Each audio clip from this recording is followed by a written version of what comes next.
Yang bersifat batin itu puncaknya itu adalah husnudzon billah, yaitu berbaik sangka kepada Allah Ta'ala. Berbaik sangka ini merupakan ibadah terbaik. Ibadah qalbiyah terbaik itu adalah berbaik sangka pada Allah Ta'ala, bahwa Allah itu enggak akan pernah menyusahkan hambanya. Makanya di dalam Quran itu banyak banget Allah menjelaskan bahasa wa ma rabbuka bidzalamil lil abid dalam redaksi yang berbeda-beda. Intinya satu, Allah enggak pernah dolim sama kita-kita. Jadi Allah enggak pernah dolim kepada kita. Kalau kemudian kita merasa susah, kemudian kita merasa menderita di muka bumi ini, berarti kita sendiri yang telah melakukan kezaliman. Makanya Rabbana zalamna anfusana wa illam taghfir lana wa tarhamna lanakunanna minal khasirin. Bahwa Allah Ta'ala mengajarkan kepada Nabi Adam melalui wahyunya untuk melakukan pengakuan Nabi Adam. Nabi Adam melakukan pengakuan bahwa beliau yang telah melakukan kedzaliman kepada dirinya sendiri gitu. Jadi kalau mau mulia, jangan mulia dengan jabatan, jangan mulia dengan harta, jangan mulia dengan apapun.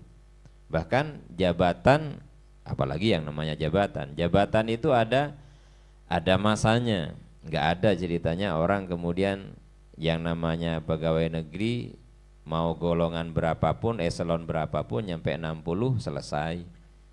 Mau dia profesor setelah 70 selesai. Tidak ada yang tidak selesai. Tetapi jika, dan itu bisa berubah, yang asalnya mulia bisa berubah menjadi hina. Tetapi kalau mulianya bersama Allah, maka itu tidak akan ada yang namanya keresahan dan kegelisahan seperti itu. Kemudian yang ketiga ini wa ammal izzu bil qurbi. Nah, kalau enggak bisa, jadi yang pertama, kedua sudah sulit. Jadi susah banget untuk melaksanakan yang pertama, susah banget untuk melaksanakan yang ketiga. Maka langsung yang kedua, maka langsung yang ketiga. Dari yang ketiga ini kita akan belajar pada yang pertama dan kedua nantinya. Apa? Yaitu bil qurbi, dengan mendekat atau berkumpul dengan orang yang dia mulianya bersama Allah. Jadi mimman tahaqqaqa izzuhu billah. Hendaklah kalau kita ingin mulia, gimana caranya? Maka berkumpullah dengan orang yang dia mulianya juga karena Allah. Kalau kita sendiri nggak bisa mulia bersama Allah langsung, maka berkumpullah kita dengan orang yang mulia, dan mulianya ini pun juga karena Allah, bukan karena siapa. Fayakunu, maka ada itu semua bisuhbatihim wa ta'zimihim wa khidmatihim, yaitu dengan suhbah. Suhbah ini dengan menemani beliaunya, dengan menemani beliau-beliau itu dalam kehidupan kita, bahkan wa ta'zimihim, dan mengagungkan mereka, orang-orang yang telah sampai kepada Allah Ta'ala ini, wa khidmatihim, dan berkhidmat, ngabdi gitu, ngabdi kepada orang yang telah menjadi manusia mulia menurut Allah, wa husnul adab ma'ahum, dan berbaik akhlaknya kepada mereka. Wa hadza fit tahqiq yarji'u ila ta'azzuzi billah. Nah, dan ini sebenarnya penjelasan bahwa kun ma'allah, jadilah kamu manusia yang senantiasa bersama Allah. Kalau kamu enggak bisa bersama Allah, kun ma'aman ma'allah, maka hendaklah kamu bersama manusia yang manusia ini yang senantiasa bersama Allah. Kalau kita sendiri tidak terus menerus ingat kepada Allah Subhanahu wa ta'ala, dan yang ingat itu bukan pikiran, yang ingat itu hati loh. Kalau ada orang berzikir subhanallah subhanallah, yang terasa itu di kepala, itu berarti yang berzikir pikirannya, akalnya yang berzikir. Maka yang berzikir yang benar itu kolbunya. Jadi suara itu dirasakan di dada. Suara itu dirasakan di dada, bukan di kepala. Di dada sebelah kiri tepatnya, di situ suara itu dirasakan bahwa yang mengucapkan Allah itu ada di situ, bukan yang ada di kepala kita. Karena ketika kita diam, belum tentu akal itu juga diam. Buktinya kalau kita sholat, kalau kita mau konsentrasi, pikiran kita biasanya jalan, ingat hal-hal yang sudah kita lakukan, atau ingat kepada rencana yang akan kita kerjakan. Biasanya kita gitu. Itu berarti yang ngomong, yang bersuara itu adalah pikiran. Jadi bukan hati. Makanya di sini dasarnya kenapa kita harus sambung kepada Rasulullah, karena Rasulullah yang sambung terus-menerus kepada Allah Ta'ala. Kalau kita tidak bisa sambung kepada Rasulullah, maka kita sambung kepada orang yang sambung kepada Rasulullah. Disitulah butuhnya guru. Jadi gak bisa kemudian kita melakukan perjalanan menuju kepada Allah tanpa ada yang memandu. Harus ada pemandu. Siapa pemandunya kita?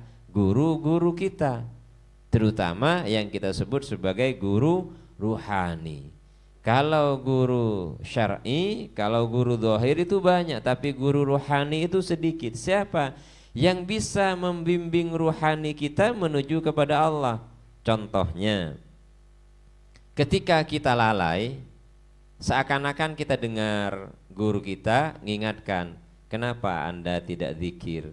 Di mana zikir kolbunya misalkan, itu namanya guru ruhani yang bisa mengingatkan batin kita melalui apa? Melalui intuisi, melalui ilham. Dan para guru ruhani punya hak untuk itu, punya hak untuk mengkontrol murid-muridnya, untuk mengawasi dan memantau murid-muridnya, sehingga beliau-beliau itu kemudian menjadi apa? Betul-betul menjadi pemandu.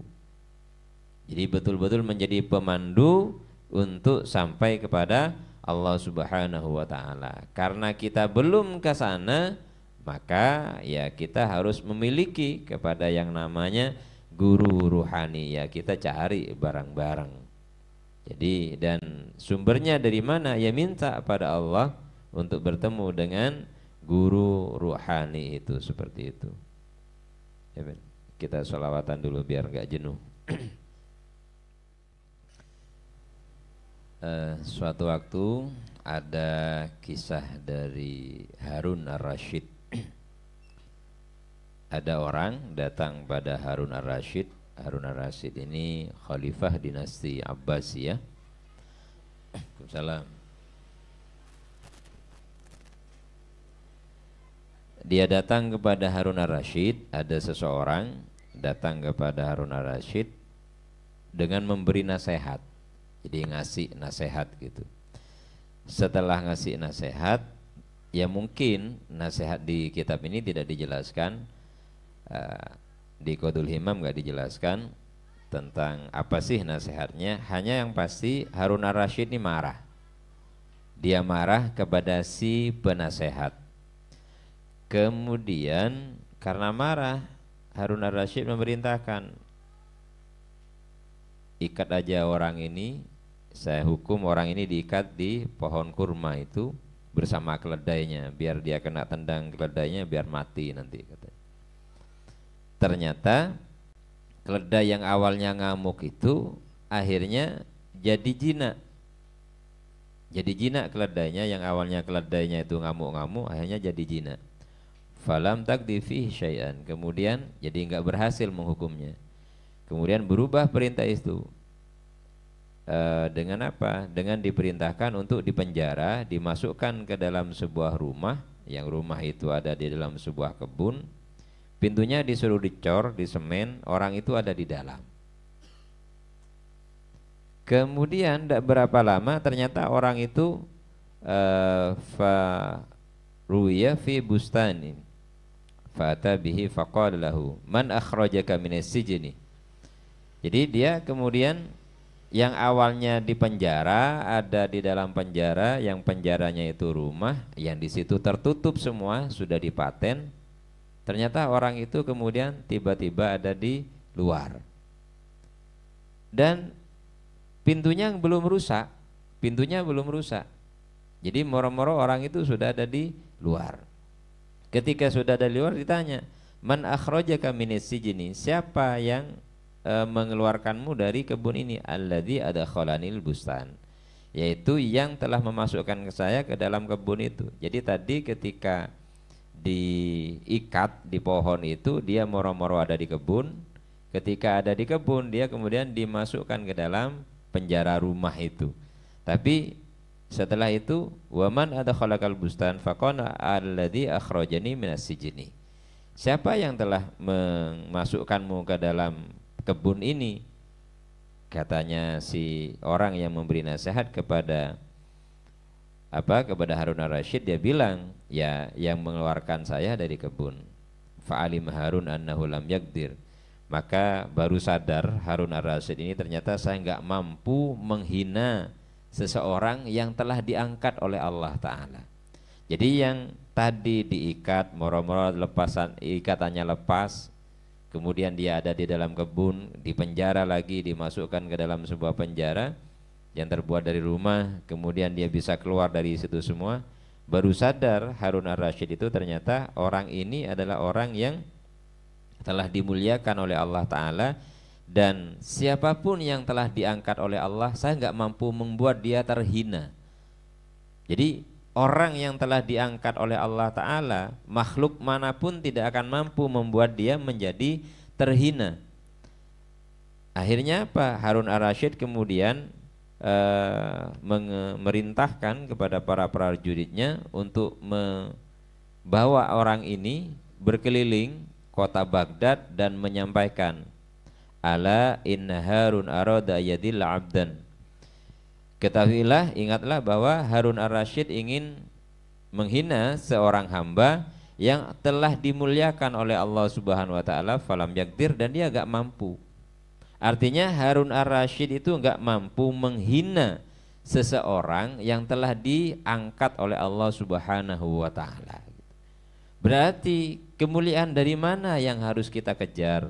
Kemuliaan dari siapa yang harus kita kejar? Kemuliaan yang harus kita kejar kemuliaan dari Allah Ta'ala, bukan dari seseorang atau bukan dari makhluk. Bahkan katanya beliau, ada orang nyari ilmu agar dirinya menjadi mulia.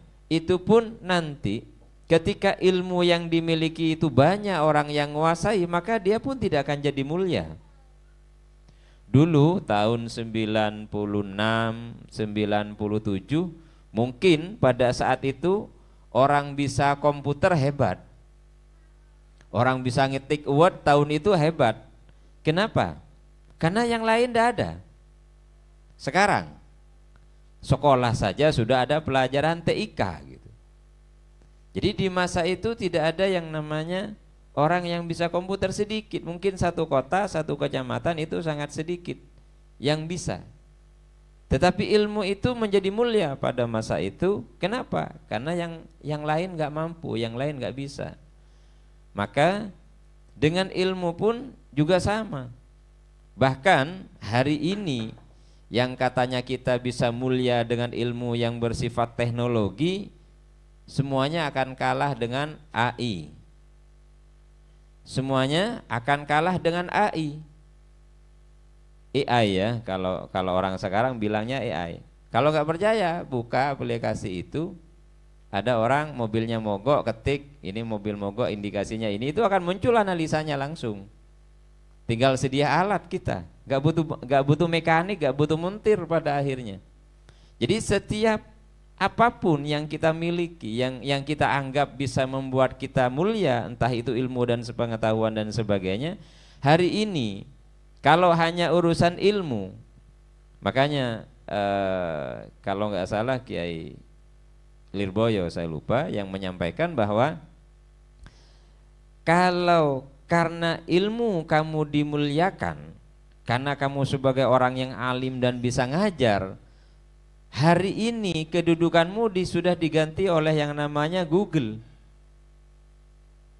Hari ini kedudukan guru sebagai muallim itu sudah diganti dengan Google.